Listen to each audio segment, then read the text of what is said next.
So as regards to economic impacts of cancer, there are very many. And actually, I think it depends on who you are, where you're living, what cancer you have, all of that varies. And so I was going to focus a little bit on the American system because obviously that's the one that I am a part of. And point out, we generally think of it, many people in the world think of it as the ideal system. Nearly all drugs get approved, nearly all patients who have insurance have access to them. A lot of therapies are used off-label. It gives patients and physicians great flexibility. So that's what it looks like on the surface. On the ground, it's a little bit different. It's not as easy and not as well-greased, shall we say, as it appears from afar. And but to me, it's important that what we do as academic oncologists is to make sure we ensure that the highest quality of clinical trials are conducted, that the data is interpreted properly, and then we hand it over to everyone to use in the best way that they see fit. And for me personally, I started writing about this about a decade ago, and I realized quickly that it was, you didn't gain so much traction writing about drug costs. It doesn't go anywhere, You talk about it and then it sort of dies down, and then the next thing is the drug is approved and it's 10% higher than the previous drug, And so if you look at the trajectory since I started talking about this, it's been in the wrong direction. And I think everyone who talks about it, not just myself, but everyone else, we can confidently conclude that we haven't had much impact on this because the trajectory is upwards. So I increasingly feel that my task is to focus on what makes a clinical trial good and what makes the outcome a valid and meaningful one.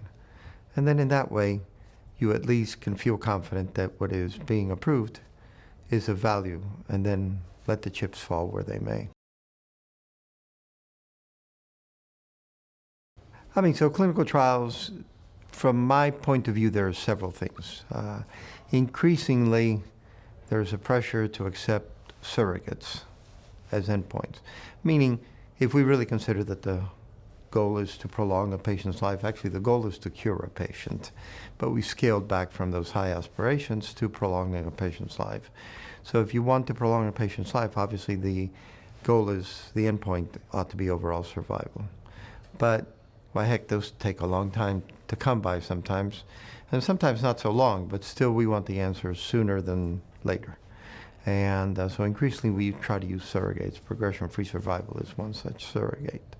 So I think it's very important that then that be a really valid endpoint, that it be captured properly, that it not be subject to what increasingly PFS is subject to, and that is just censoring at a level that is, in my opinion, impossible to discern what kind of an impact it's having on the outcomes. So it's in that sense that I think that we can be good as academicians is ensuring that the trials are good.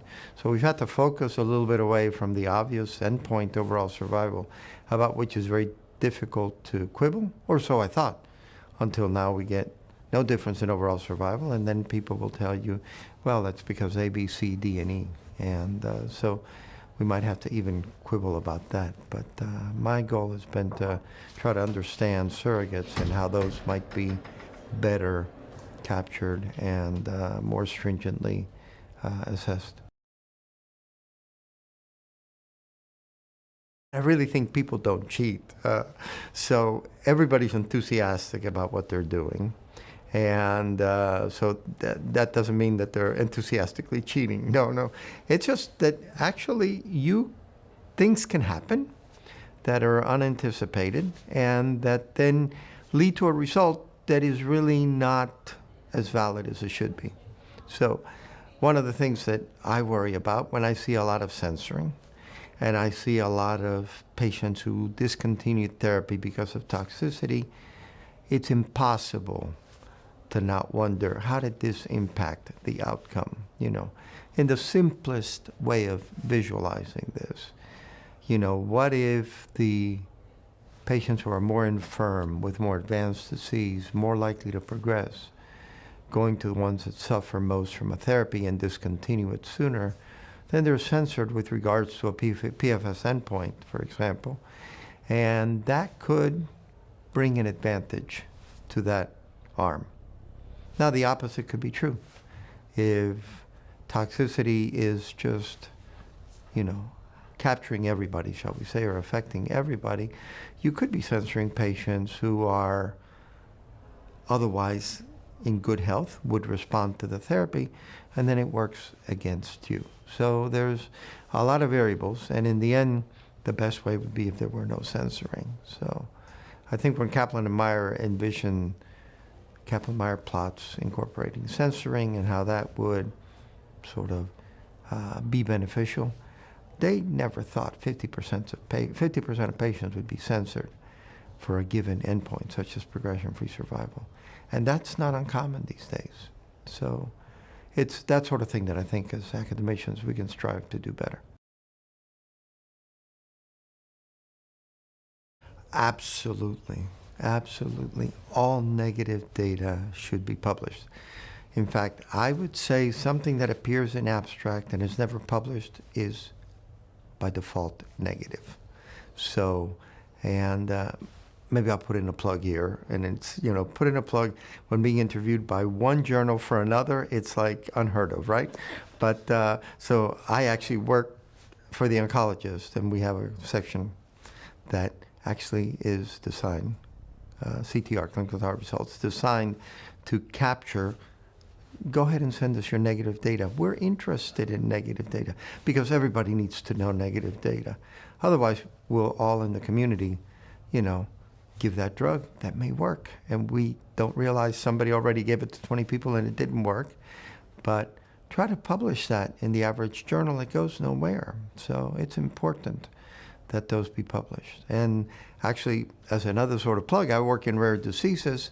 It's difficult to publish in rare diseases because you're not going to have, hundreds of patients in a randomized trial. And one has to, have a different bar for that sort of trials. You also need to draw different conclusions. You've got to be careful that you're drawing a conclusion about 20 patients. But especially if it's a negative study, you should publish it. And so if you have a rare disease and you have 20 patients and it's negative, oh my goodness, where are you going to publish that? So.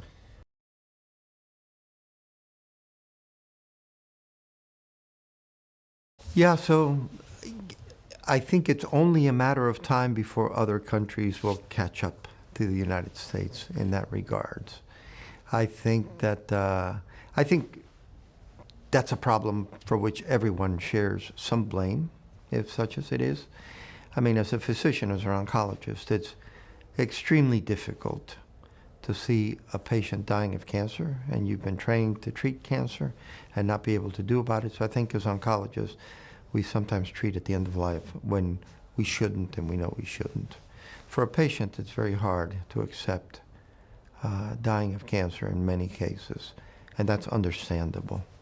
I actually, in the abstract, point out the fact of something that I hear so often, patients saying, what can be worse than dying? And to me, the answer, as an oncologist who's seen this, is very clear, is dying anyways, or maybe even dying sooner with a lot of toxicity from a therapy. And unless you have experienced that, you haven't experienced what is worse than dying, but you only experience that once. And so I think patients ask to be treated because they think we have something that we can offer them that is valuable. We feel conflicted. We feel that it's easier, in quotes, sometimes to treat than to have that very difficult end-of-life conversation. And then I also think patients show up in offices increasingly having read in the lay media about the next greatest therapy that is out there. And that's just got to be controlled. I mean, you never see, I shouldn't say never, you rarely see an article of a patient who went for the greatest and latest and everything went wrong, or it had no effect.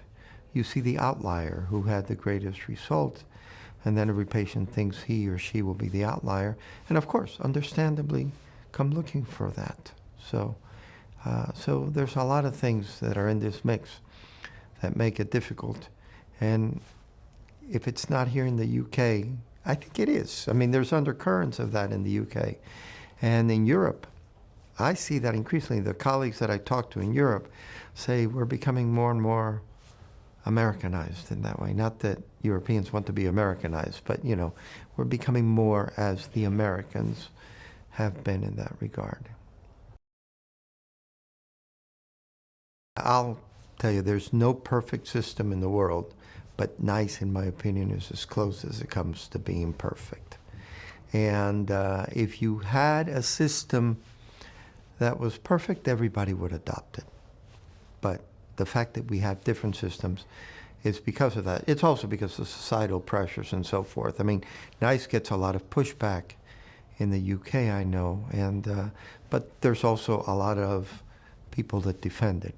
It's a superb system. Will it occasionally make a mistake? Yes, it will. And not to trivialize life or the duration of life. If it makes a mistake, it's on something that was marginal. NICE is not about to turn down the cure for pancreatic cancer. It might err on something that has a month or two of survival advantage, but it won't err on clearly transformative, good therapies. And so I think that it's as close to a perfect system as it is, and that it can dissociate itself and consider really not just the benefit to the patient, but the benefit to society as a whole is laudable, in my opinion. And so I just hope that it keeps on keeping so that we can eventually emulate some form of it throughout the world. So as you know, in the United States, we don't have that. And the FDA correctly, approves drugs irrespective of cost. And that's as it should be. And but then after that, there's no check and balance for that system.